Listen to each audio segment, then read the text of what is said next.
Assalamualaikum warahmatullahi wabarakatuh. Selamat pagi, salam sejahtera.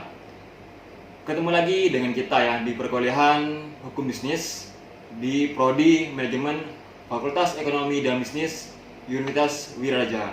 Yang mana dalam ini adalah pertemuan kedua ya. Sebenarnya saya sapa teman-teman, gimana kabarnya teman-teman? Semoga dalam keadaan baik ya. Gimana Mas Zen kabarnya? Alhamdulillah saya juga baik. Dan saya juga mendoakan semoga teman-teman mahasiswa peserta mata kuliah hukum bisnis juga dalam kondisi sehat walafiat. Amin. Tetap bisa mengikuti pembelajaran daring ini ya, dengan baik ya, dan jangan lupa juga dengan tuntas ya, supaya kuliahnya tetap berjalan lancar sesuai ketentuan kampus dan dikti begitu Mas. Ya. Karena seperti ini Mas Zen, mahasiswa sekarang kan yang di Prodi Manajemen ini hukum bisnis ya. Yang mana backgroundnya ini tidak berlatar belakang hukum ya. Mungkin sepintas dulu dijelaskan apa sih itu hukum sehingga nanti baru ke inti ke hukum bisnis gitu Mas Zen. Ya, saya juga memahami bahwa peserta kita di mata kuliah hukum bisnis ini adalah para mahasiswa dari Prodi Manajemen ya.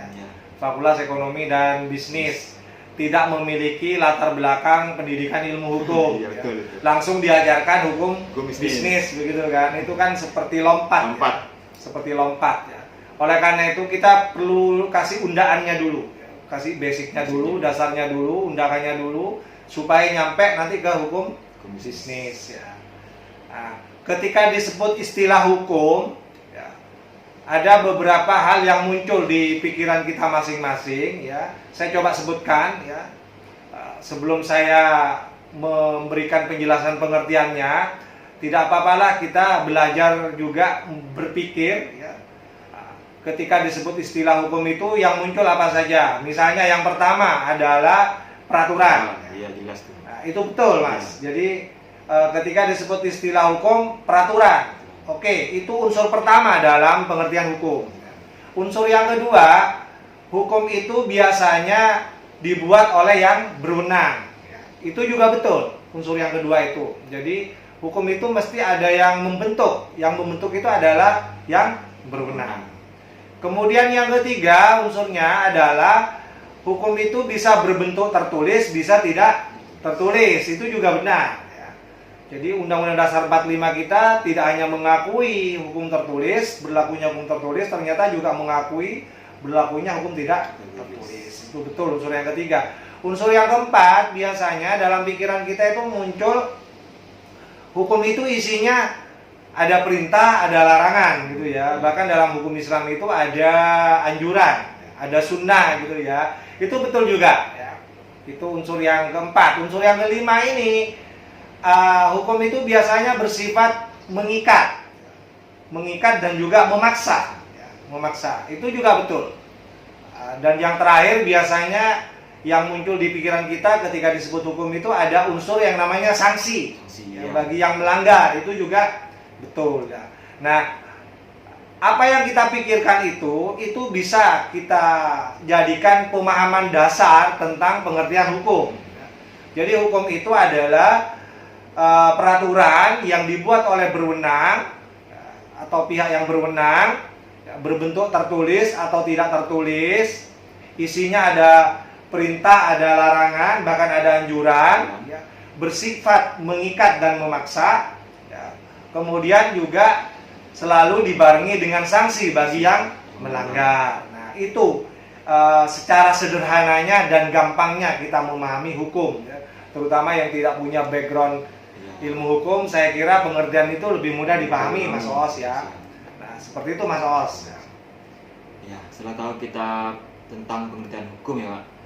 Lalu seperti yang disebutkan tadi, ada beberapa aspek yang mana satunya adalah hukum itu tidak tertulis dan tertulis. Jadi apa sih bidang-bidang hukum yang mana hal itu bisa menjelaskan dari ilmu hukumnya seperti apa gitu Pak?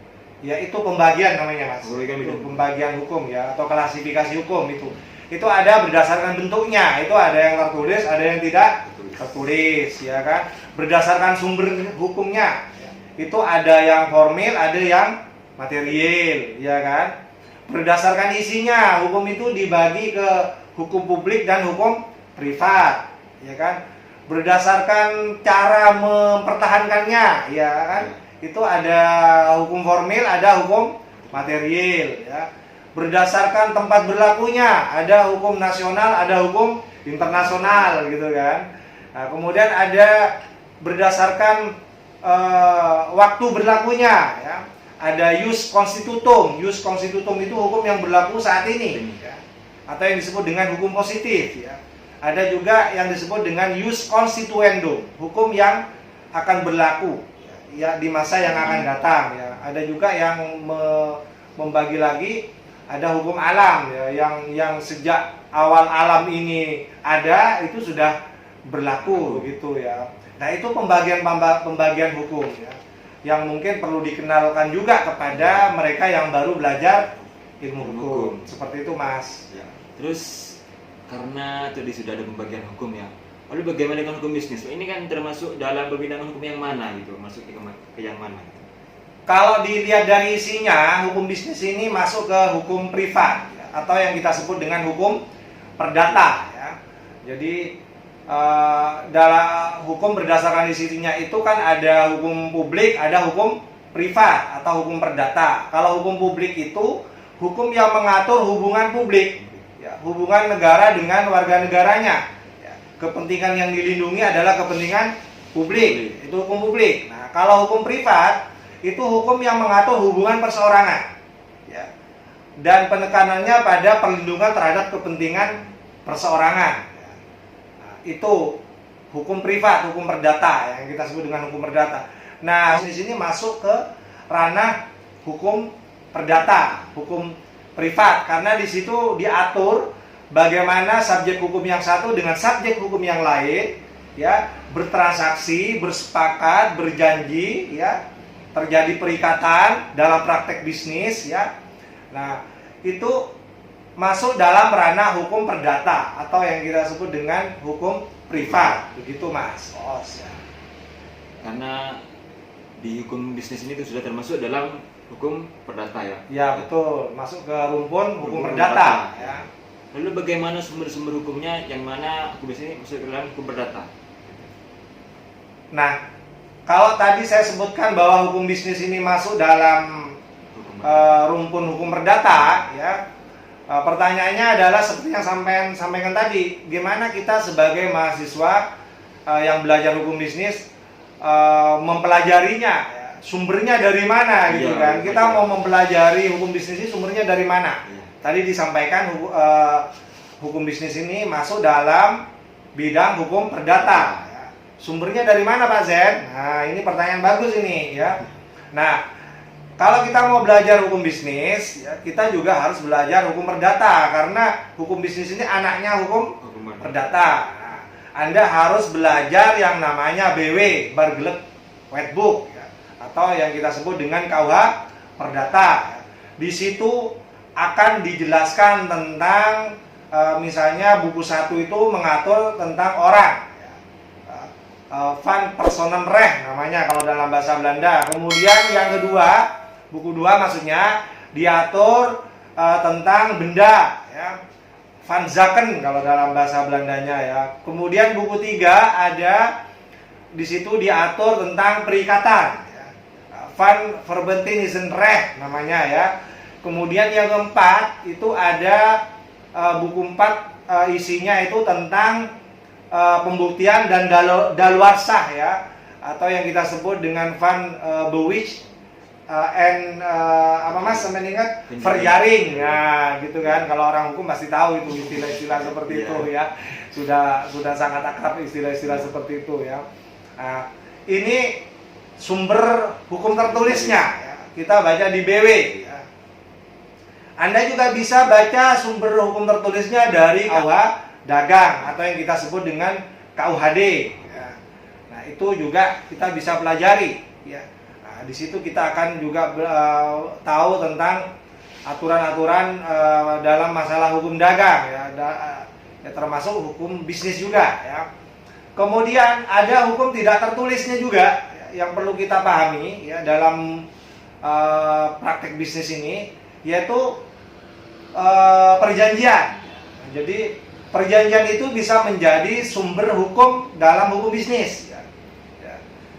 Jadi ada perjanjian yang lahir dari undang-undang, ya, artinya tanpa kita berjanji, tanpa kita bersepakat, undang-undang sudah menetapkan, ya, sudah menetapkan itu. Ya. Itu yang disebut dengan perjanjian nominat namanya, ya. Nah, tapi ada perjanjian yang tidak diatur dalam undang-undang, tapi bisa menjadi sumber hukum bisnis. Ya. Nah, kita misalnya melakukan perjanjian dalam praktek bisnis. Ya. Ini yang disebut dengan perjanjian jenis baru. Ya. Ini bisa berkembang dan semakin berkembang. Ya. Seperti misalnya perjanjian leasing. Ya. Itu sebelumnya tidak diatur. Ya. Di KUH Perdata kita tidak diatur leasing itu. Ya. Tapi kemudian diundangkan, ada undang-undang yang mengatur khusus tentang leasing. Ya. Itu mengikuti perjanjian jenis baru. Ya. Nah, itu. Kemudian yang kedua ada sumber hukum tidak tertulis lainnya yang kita sebut dengan jurisprudensi. Ya, jurisprudensi itu putusan-putusan hakim yang dulu, ya, itu bisa dijadikan referensi kalau misalnya kita ingin melakukan praktek bisnis, kita bisa bacalah, ya, begitu ya.